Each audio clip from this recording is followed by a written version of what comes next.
নমস্কার, দেখছেন talk to Bangla. আমি অভিষেক রয়েছে আপনাদের সাথে। এই মুহূর্তে যে খবর নিয়ে উপস্থিত হয়েছি, আমরা গতকাল একটা অদ্ভুত ছবি দেখলাম, যে ছবিটা আমরা খুব একটা দেখতে অভ্যস্ত নয়। তার কারণ এই সরকারে দেশের প্রধানমন্ত্রী তিনি সংসদে উপস্থিত নাও থাকতে পারেন, কিন্তু দেশের স্বরাষ্ট্রমন্ত্রী সংসদে উপস্থিত থাকেন।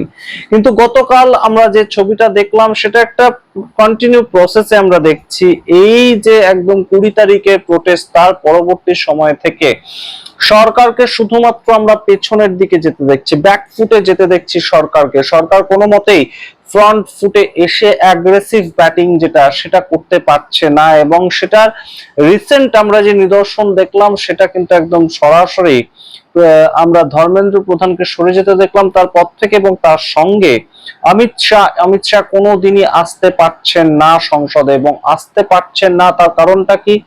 এই মুহূর্তে কিন্তু সরাসরি যে কটা প্রশ্ন যখনই বিরোধীরা করছে তখনই অমিত শাহকে উদ্দেশ্য করে করছে। কোথাও গিয়ে এই মুহূর্তে ধর্মেন্দ্র প্রধানের ইস্তফার পর দাবি উঠছে কি যে অমিত শাহকেও ইস্তফা দিতে হবে। তার কারণ 20 জুলাই নিরস্ত্র ছাত্রছাত্রীদের উপর যেভাবে পুলিশ লাঠিচার্জ করেছিল, মাথা টিপ করে একদম, তার সঙ্গে কাঁদানে গ্যাস, তার সঙ্গে প্যালেট গান পর্যন্ত ছুড়েছিল, সেগুলোকে নিয়ে প্রশ্ন উঠছে। এবং সেই প্রশ্নগুলো একদম কোথাও গিয়ে সরকার পক্ষকে ঝাঝালো করে ফেলছে। এবং সেখান থেকেই গতকাল প্রিয়াঙ্কা গান্ধী হতে পারেন, গৌরব গগৈ হতে পারে, অভিষেক ব্যানার্জি হতে পারে, প্রত্যেকের একটাই প্রশ্ন ছিল, কে এই দিল্লি পুলিশকে অর্ডারটা দিয়েছিল যে একদম মাথা টিপ করে লাঠি চালাতে হবে, কিংবা টিয়ার গ্যাস চালাতে হবে, কিংবা প্যালেট গান চালাতে হবে? প্রশ্নগুলো এই মুহূর্তে অত্যন্ত গুরুত্বপূর্ণ ভাবে সংসদে উঠছে। এবং প্রথম আপনারা দেখুন যে ছবিটা দেখতে পাচ্ছেন, প্রথম সারিতে যেখানে দেশের প্রধানমন্ত্রী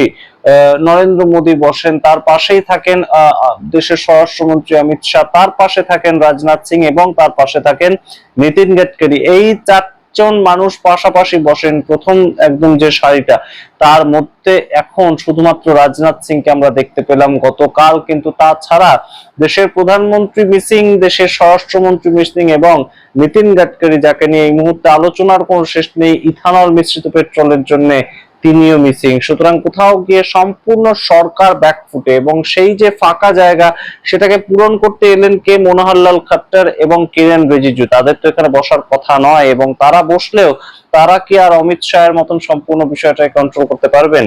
এই বিষয়টা এই মুহূর্তে গুরুত্বপূর্ণ, তার কারণ অমিত শাহ দেশে রয়েছেন, দেশে নয় শুধু রাজধানীতে রয়েছেন, রাজধানীতেও নয়, তিনি সংসদেও কালকে ছিলেন। কারণ এনডিএ এর বৈঠকে, সর্বদলীয় এনডিএ এর বৈঠকে, যেখানে রিসেন্ট এনডিএ তে যুক্ত হওয়া এনসিপিআই তারাও গিয়েছিল, তাদের সঙ্গে বৈঠক করেন অমিত শাহ এবং নরেন্দ্র মোদী। কিন্তু তারা সংসদে থাকলেন, হাউসের ভেতরে ঢুকতে পারলেন না। এই জায়গায় এই মুহূর্তে সরকার পৌঁছিয়েছে, এবং সরকার কোনো মতেই কিন্তু তাদের গা থেকে ঝেড়ে ফেলতে পারছে না, মানুষের স্মৃতি থেকে সরিয়ে দিতে পারছে না যে 20 তারিখ পুলিশের একদম নির্মম অত্যাচার হয়েছিল ছাত্রদের উপর। আমরা জানি না এই মুহূর্তে সরকার ঠিক কিভাবে সম্পূর্ণ বিষয়টাকে ডিল করতে চাইছে, কিন্তু বিরোধীরা একটা জায়গাতে স্টিক করে রয়েছে যে প্যালেট গান চালানোর কথা কিংবা টিয়ার গ্যাস ছোড়ার কথা, কে এই অর্ডার দিয়েছিল। এবং অবশ্যই আমরা বিহারে দেখতে পেয়েছি AK-47 পর্যন্ত পুলিশ চালিয়ে দিয়েছে।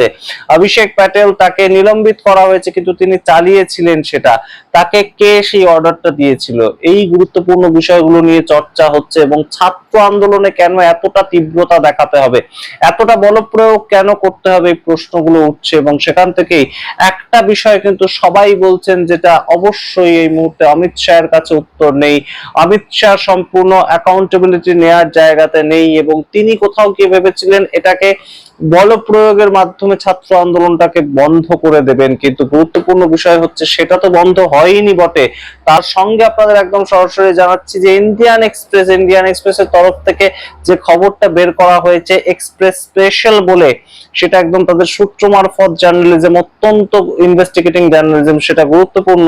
সেখানে বলা হচ্ছে যে ককরোচ জনতা পার্টির সঙ্গে শেষ পর্যন্ত একদম সরাসরি সরকার নেগোশিয়েট করে যেতে চেয়েছিল, এবং ধর্মেন্দ্র প্রধানকে কোনো মতেই তারা সরাতে চায়নি। তারা বলেছিল যে আমরা অন্য একটা পোর্টফোলিও তাকে দিতে চাই, অন্য একটা মন্ত্রক তাকে দিতে চাই, তাকে একদম বহিষ্কার না করে দিয়ে, তার কাছ থেকে ইস্তফাটা না করিয়ে আমরা অন্য কোথাও তাকে পাঠিয়ে দিচ্ছি। কিন্তু সেটাতে রাজি হয়নি কক্সবাজার জনতা পার্টি, তাই জন্য চাপের মুখে পড়েই কিন্তু একদম সরাসরি সরকারকে নিতে হয়েছে ইস্তফাটা। অর্থাৎ এই ধর্মেন্দ্র প্রধান তার ইস্তফা বাক্যে যেগুলো লিখেছিলেন ইস্তফা পত্রে, সেখানে কিন্তু বলা হয়েছিল যে আমি আমার দেশের যুব সাধারণ তারা যেভাবে রাস্তায় পড়ে রয়েছে সেখান থেকে আমি সরিয়ে নেওয়ার জন্য নিজেকে একদম সরাসরি আমি আত্মবলিদান দিলাম। সেই রকম জায়গা থেকে আমরা দেখতে পেয়েছিলাম যখন এসেছিলেন ধর্মেন্দ্র প্রধান সংসদে সোমবার দিন, তখন তাকে পাগড়ি পরিয়ে এনডিএ সমূহ সাংসদরা সাদরে আপ্যায়ন করেছিল। কিন্তু এগুলো যতটা দেখানো সহজ ততটা কি আদপে ঘটনাটা সহজ আমরা জানি না। তার কারণ সরকার এই মুহূর্তে কিন্তু কক্সবাজার জনতা পার্টির যে তাদের উপর ভয়টা সেটা সম্পূর্ণ চলে গিয়েছে সেটা বলা যায় না। তার কারণ একদম আমরা দেখতে পেয়েছিলাম যে সোমবার দিন রাত্রিবেলা প্রায় রাত 1টার সময় বিহার পুলিশকে একদম নোটিশ জারি করতে হলো, প্রেস রিলিজ জারি করতে হলো যে আমরা যাদের নামে এফআইআর করেছিলাম সেই সমস্ত এফআইআর আমরা তুলে নিচ্ছি, এবং শুধু তুলে নিচ্ছি তাই নয়, আমরা পরবর্তীতেও আর কোনো তদন্ত করব না। সুতরাং সব দিক থেকে চাপ, সমস্ত দিক থেকে এই মুহূর্তে চাপ পড়ছে কিন্তু কেন্দ্রীয় সরকারের ওপরে। এবং গুরুত্বপূর্ণ জায়গাটা আপনাদেরকে জানাই যে এই যে একদম ইন্ডিয়ান এক্সপ্রেসের যে খবরটা ছাপা হয়েছে সেটা কিন্তু রাহুল গান্ধী যেদিন ধর্মেন্দ্র প্রধান ইস্তফা দিলেন ফাইনালি 25 তারিখ শনিবার, সেদিন একদম বেলা 12টার সময় রাহুল গান্ধী একই কথা জানিয়েছিলেন প্রেস কনফারেন্সে। তিনি নেহাকে পেছনে দাঁড় করিয়ে এবং তার সঙ্গে আরো কয়েকজন যারা ছিলেন রাহুল গান্ধীর সঙ্গে সেই সময় একদম আন্দোলনকারী তাদেরকে পেছনে দাঁড় করিয়ে তিনি একদম বলেছিলেন যে সরকারের তরফ থেকে আমার কাছে ইনপুটস আসছে এই মুহূর্তে যে ধর্মেন্দ্র প্রধান কোন ডিপার্টমেন্টে শিফট করা হতে পারে, কিন্তু সেটা কোনো মতেই আমরা মেনে নেব না, একমাত্র ইস্তফাটাই আমরা মেনে নেব। এবং তার ঠিক 2.5 ঘন্টার মধ্যে এই ইস্তফাটা আমরা দেখতে পাই। সুতরাং কোথাও গিয়ে একদম বিরোধীদের চাপ, একদম কক্সবাজার জনতা পার্টি তাদের চাপ, এবং তার সঙ্গে সংসদের অভ্যন্তরেও কিন্তু বিভিন্ন ধরনের প্রশ্ন উঠছে যে প্যালেট গান কে চালাতে বলেছিল, কার নির্দেশে এই ধরনের একটি ছেলে তার চোখ নষ্ট করে দেওয়া হলো, কার নির্দেশে একটি মেয়েকে কুমায় পাঠিয়ে দেওয়া হলো, তাকে ভেন্টিলেটর দিয়ে ফিরিয়ে আনতে হলো, আবার তা কার নির্দেশে এই মুহূর্তে এত ছেলে মেয়ে তাদের উপর একদম কাঁদানে গ্যাস চার্জ করা হলো, কার নির্দেশে মাথা ফাটিয়ে দেওয়া হলো মেরে। পুলিশের তো লাঠিচার্জ করলে মাথা ফাটানোর কথা নয়, পুলিশ ওয়েস্টের নিচে অর্থাৎ কোমরের নিচে লাঠিচার্জ করার কথা যদি একটা মবকে আটকাতে হয়, কন্ট্রোল করতে হয়, সেটাই তাদের নিয়ম। তাহলে সেটা কে নির্দেশ দিল যে মাথা টিপ করে লাঠিচার্জ করে? এবং তার সঙ্গে গুরুত্বপূর্ণ যে প্রশ্নটা উঠছে সংসদের অভ্যন্তরে উঠেছে যে এই যে সিভিল ড্রেসে বেশ কিছু মানুষজন ঘুরে বেড়াচ্ছিলেন পুলিশের লাঠি নিয়ে, তারা কারা? এবং গুরুত্বপূর্ণ ইলেকট্রিক শক দেওয়া হয়েছে, অমানবিক ভাবে ইলেকট্রিক শক দেওয়া হয়েছে। যে ফেন্সিং গুলো, যে করিডোর গুলো ছিল, ব্যারিকেড গুলো করা হয়েছিল, তার মধ্যে ইলেকট্রিকের তার পেঁচিয়ে ইলেকট্রিক শক দেওয়া হয়েছে যাতে সেগুলো ছুলে ছাত্রছাত্রীরা সরে যায় সেখান থেকে। সেগুলো কার নির্দেশে হয়েছিল? এই প্রশ্নের কোনো উত্তর নেই অমিত শাহের কাছে, সেটা একদম সরাসরি কিন্তু এই মুহূর্তে বোঝা যাচ্ছে। এবং তাই জন্যই দেশের স্বরাষ্ট্রমন্ত্রী কোনোভাবেই আসছেন না সংসদে, তেমন কিন্তু ওয়াকিবহাল মহল মনে করছে। তার কারণ স্বরাষ্ট্রমন্ত্রীর সমস্ত সময়তেই একদম রীতির মতন কমপ্লিটলি তিনি ফাইট করেন, এবং সমস্ত জায়গাতেই আমরা দেখতে পেয়েছি যে স্বরাষ্ট্রমন্ত্রী নরেন্দ্র মোদী না আসলেও সম্পূর্ণ সরকারের পক্ষ থেকে তিনি বক্তব্য রাখেন। এখন কেন সংসদে উপস্থিত থাকার পরেও স্বরাষ্ট্রমন্ত্রী আসছেন না হাউসে?